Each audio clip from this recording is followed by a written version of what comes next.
to another concept, which is the concept of rank, right? And this is something that we have discussed in previous lecture. So given a matrix, how can we find out the rank of a given matrix? Now, right, so here are two examples. The example that you see here is a matrix A, which is 3, 2, minus 1, 9, 2, 0, 11, 0, 7. And then example 2, we have matrix B, which has 5, 3, 0, 1, 2, and minus 4. And the third row is minus 2, minus 4, and 8. One thing I want you to notice, this has an intentional example. In the matrix B, if you look into the row 2 and row 3, row 3 could be essentially obtained by multiplying the row 2 by minus 2. So if I multiply the row 2, which is 1, 2, minus 4, and each of the element by minus 2, I will get minus 2, minus 4, and plus 8. And that's what has been actually replicated in the third row. So the row 3 of matrix B could be derived by multiplying the row 2 by minus 2. Okay, so and the reason we did it, because this intentionally makes this matrix B of a lower rank, where we don't have any rows or maybe any columns in A which are essentially multiple, some constant or some multiplication of each other, right? So A is a full rank matrix, whereas B is rank deficient and is a lower. So A has rank 3. We know that intentionally, and we know also intentionally that matrix B has a rank of 2. Okay, and these are the concepts that we discussed previously in some of the lectures, right? So you can revise that. But now we want to identify, given this example, can we find out what is the rank and what is the function that will help us in determining a rank of a given matrix that is there. Now, turns out in NumPy you have function, this is matrix underscore rank and round parenthesis. If you provide this function and call this function, and in the round parenthesis you will provide the matrix variable, then it will essentially return the rank of that matrix. Okay, so what we are doing here in the example that you have here is we have defined the matrix A using np.array. Okay, and then we have used this A underscore rank variable to store the rank of the matrix using the np function, which is dot matrix underscore rank, right? So that's what we have called. So if you look into this command, which is A underscore rank is equal to np dot lin alg dot matrix underscore rank round parenthesis A, that is essentially the line of code or the function that we are calling to determine the rank of a matrix A.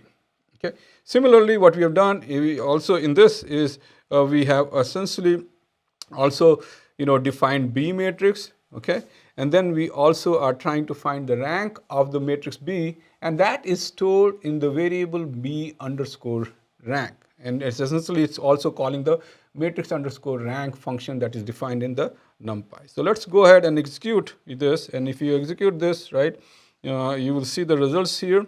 So let's see, the matrix A has been printed out, and the rank of the matrix A has been printed out. And as I said, we have created intentional example, and A is a full rank matrix, so it has essentially a rank of 3, whereas the rank of B, as you can see, the output that is given by the function is 2, and we know that that is 2. So again, this is how you can compute the rank of a given matrix using the function in NumPy, which is matrix underscore rank A. So matrix underscore rank is the function that you will call in the NumPy in order to compute the rank of a given matrix.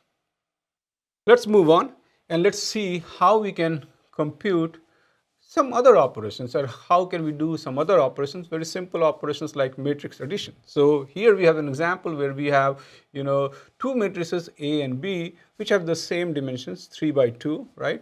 That's the side. And if you want to add these two matrices, then what we can do and how we can do that. So as you can see, the code defines first, you have to specify those matrices are, and that is, as we discussed previously, np.array is the best way to do it. And you define the matrix A using np.array, you define the matrix B using the np.array that is out there. And then in order to add, you essentially use this plus symbol, right? And this is very simple. So add is equal to A plus B, and automatically that function will allow you to add two different matrices, okay? And then if you print it out, the output of that matrix will be the sum of the two matrices A and B. So let's go ahead and execute this and see what turns out, right? So we have two different matrices, A and B, as you can see. So if you take the first element, which is of matrix A, which is 2, and the first element of matrix B, which is 3, 2 plus 3 is 5, and that's what is the first element of A plus B that you see as an output, okay? Similarly, you can, if you take the definition of the sum of two different matrices, you should be able to derive what A plus B, but here this code is essentially executing the sum of two different matrices. Okay. So let's move on and let's also focus on the next operation, which is the transpose. Given a matrix A, you can take a transpose of that matrix, and essentially what it does is, like, if you have a, look at the matrix, it will take the column and it will convert that column into a row. So the first column that you see of the matrix here, which is 2, 5, minus 2, and the second column of the matrix that you see here of matrix A is 1, 12, and 9.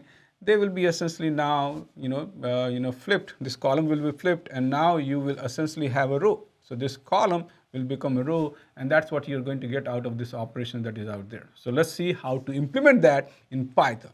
Now, essentially in NumPy, which is basic the library that we are using for array manipulation or matrix manipulation, you can do that by calling this T attribute. Capital T attribute, that's what you call. So first you will go ahead and define your matrix A. That will, okay, so this is the matrix that you see, which has two columns.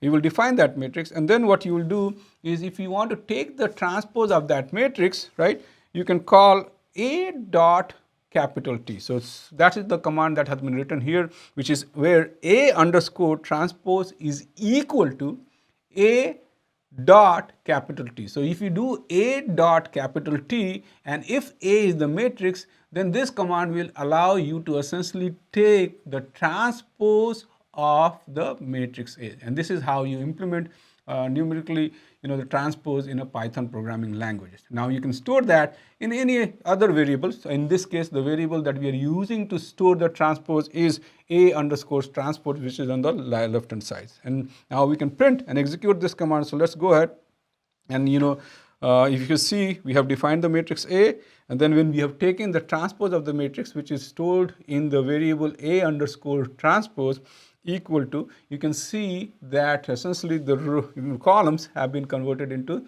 the rows, and that's what you see as an output right here when we are taking the transpose that is out there. Okay, so with that, let's move on and let's see how we can compute some other important aspects and other operations. So if you have a matrix A, and if you want to take the trace of A, and if you recall what is the trace of A, it's essentially the sum of the diagonal elements. So if you see this matrix that A is here, right, we have matrix which has 3 rows and 3 columns, but the diagonal elements of this matrix A is what? 5, minus 6, and 8. So the element that is located at 1, 1, A11 is 5, A22 is minus 6, and A33 is equal to 8, right? And so we want to sum this 3 diagonal elements, and sum of that 3 diagonal elements are essentially going to be, the trace of that matrix. So if you look into this, right, what is 5 plus minus 6? That is going to be minus 1, plus 8, that is going to be 7. So the trace output should be, computation of the trace output should be 7. So let's see how to execute this in Python. Now it turns out in NumPy, corresponding to the name of this operation, there is a function called trace in the round parenthesis that you can call, and that will allow you to take the trace of a given matrix. Okay, so what we have done here, we have defined a matrix A using an np.array, right? And then what we do is we call this np.trace, and in parentheses we have A, which is we are supplying the matrix A, and then this command will help us in computing the trace of the matrix A.